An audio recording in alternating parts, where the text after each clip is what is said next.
महर्षि भारद्वाज का आश्रम। जब निषाद राजगुह वापस गंगा के उस पार चले गए, तब राम ने लक्ष्मण से कहा, हे सौमित्र, अब हम सामने के फैले हुए इस निर्जन वन में प्रवेश करेंगे।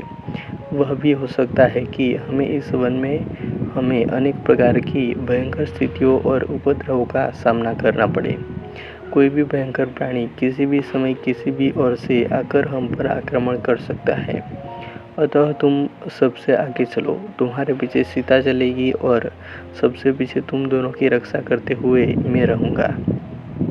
अच्छी तरह से समझ लो कि यहाँ हम लोगों को आत्मनिर्भर होकर स्वयं ही एक दूसरे को बचाव करना पड़ेगा। राम की आज्ञा के अनुसार लक्ष्मण धनुष बाण संभाले हुए आगे आगे चलने लगे तथा उसके पीछे सीता और राम उनका अनुसरण करने लगे। वन के भीतर चलते चलते ये तीनों वत्स देश में पहुँचे, यह विचार करके कि कोमलांगी सीता इस कठोर यात्रा से अत्यधिक क्लांत हो गई होंगी। वे विश्राम करने के लिए एक वृक्ष के नीचे रुक गए। संध्या हो जाने पर उन्होंने संध्यापनास आदि कर्मों से निवृत्त पाकर वहां उपलब्ध वन्य पदार्थों से अपनी क्षुधा मिटाई। स्नेह स्नेह रात्रि गहराने लगी। राम लक्ष्मण से बोले, भैया लक्ष्मण, इस निर्जन वन में आज हमारी यह प्रथम रात्रि है। जानकी की रक्षा का दायित्व हम दोनों भाइयों पर ही है, इसलिए तुम सिंह की भांति निर्भय एवं सतर्क रहना। ध्यान से सुनो, कुछ दूरी पर अनेक प्रकार के हिंसक प्राणियों के स्वर सुनाई दे रहे हैं। किसी भी क्षण वे इधर आकर तनिक भी अवसर पाकर हम पर आक्रमण कर सकते हैं। इसलिए हे वीर शिरोमणि, किसी भी अवस्था किंचित भी असावधान मत होना। फिर विषय को परिवर्तित करते हुए वे बोले, आज पिताजी अयोध्या में बहुत दुखी हो रहे होंगे और माता कैकेयी उतना ही आनंदित हो रही होंगी। अपने पुत्र को सिंहासनारूढ़ करने के लिए माता कैकेयी कुछ भी कर सकती है। लक्ष्मण ने राम को कहा, हे आर्य, इस प्रकार शोक विह्वल होना आपको शोभा नहीं देता। आपको दुखी देखकर भाभी को भी दुख होगा। अतः आप धैर्य धारण करें। बड़े से बड़ा संकट में भी आपने धैर्य का संबल नहीं छोड़ा। फिर आज इस प्रकार अधीर क्यों हो रहे हो? उचित तो यही है कि हम काल की गति को देखें, परखें और उसके अनुसार ही कार्य करें। मुझे विश्वास है कि वनवास की यह अवधि निष्कंटक समाप्त हो जाएगी और उसके पश्चात हम अकुशलतापूर्वक वापस अयोध्या लौटकर सुख शांति का जीवन व्यतीत करेंगे। तृणों की सैया पर लेटे हुए राम के निद्रामग्न हो जाने पर लक्ष्मण संपूर्ण रात्रि निर्भय होकर धनुष बाण संभाले राम और सीता के रक्षार्थ प्रहरा देने लगे। रात्रि व्यतीत होने पर सूर्योदय से पूर्व ही राम, लक्ष्मण और सीता ने संध्या वंदनादि से निवृत्त होकर त्रिवेणी संगम की ओर प्रस्थान किया।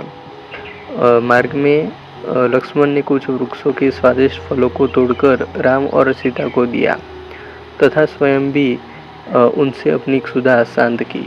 संध्या होते होते वे गंगा और यमुना के संगम पर पहुँचे।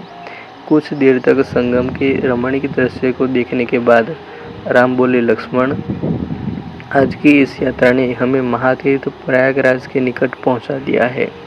हवन कुंड से उठती हुई यह धूम्र रेखाएं ऐसी प्रतीत हो रही है मानो अग्निदेव की पताका फहरा रही हो।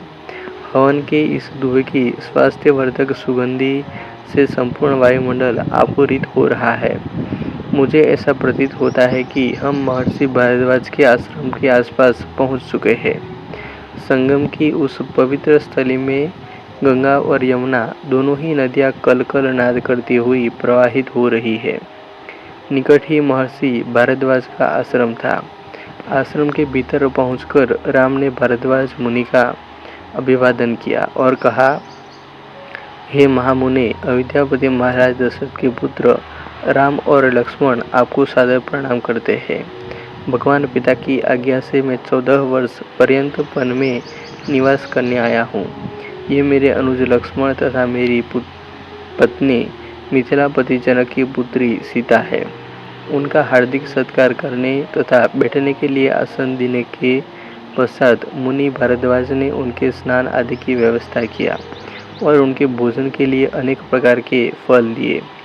फिर ऋषि भारद्वाज बोले, मुझे ज्ञात हो चुका है कि महाराज दशरथ ने निरपराध तुम्हें वनवास दिया है और तुमने मर्यादा की रक्षा के लिए उसे सहर्ष स्वीकार किया है। तुम लोग 14 वर्ष तक मेरे इसी आश्रम में निश्चित होकर रह सकते हो। यह स्थान अत्यंत रमणीक भी है। राम ने कहा, निसंदेह आपका स्थान अत्यंत मनोरम एवं सुखद है, परंतु मैं यहाँ निवास नहीं करना चाहता, क्योंकि आपका आश्रम अपनी गरिमा के कारण दूर दूर तक विख्यात है। मेरे यहाँ निवास करने की सूचना अवश्य ही अयोध्यावासियों को मिल जाएगी और उनका यहाँ तांता लग जाएगा। इस प्रकार हमारे तपस्वी धर्म में बाधा पड़ेगी, आपको भी इससे असुविधा होगी। अतएव आप कृपा करके हमें कोई अन्य स्थान के विषय में बताइए, जो एकांत में हो और वहाँ सीता का मन भी लगा रहे। राम के तर्कयुक्त वचनों को सुनकर ऋषि भारद्वाज ने कहा, यदि तुम्हारा ऐसा ही विचार है तो तुम चित्रकूट में जाकर निवास कर सकते हो, जो कि यहाँ से 10 कोस की दूरी पर है, और उस पर्वत पर अनेक ऋषिमुनि तथा तपस्वी अपनी कुटिया बनाकर तपस्या करते हैं।